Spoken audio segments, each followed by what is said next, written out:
ठुल में उस्तादनि पारां एसी ठुल ख़िलाफ़ रैली कढी मुज़ाहिरो कयो वियो।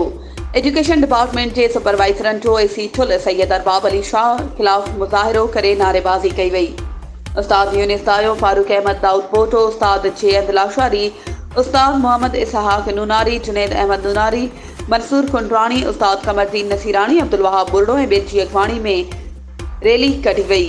अॻवाननि इल्ज़ाम लॻाईंदे चयो त एसी ठुल अरबाब अली शाह साहब सरकार पारां आदमशुमारी में आयल फ्यूल जी रक़म हड़प करण जे चकर में लॻो पियो आहे।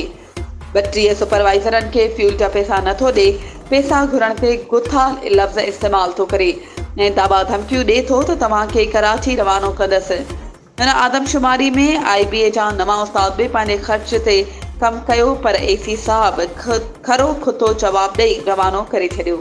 वधीक ख़बरूं ऐं अपडेट्स जे लाइ असांजे चैनल खे सब्सक्राइब कयो ऐं हा, बेल आइकन खे प्रेस करणु न विसारिजो त जीअं असांजी हर नई अचण वारी वीडियो तव्हां ताईं पहुची सघे।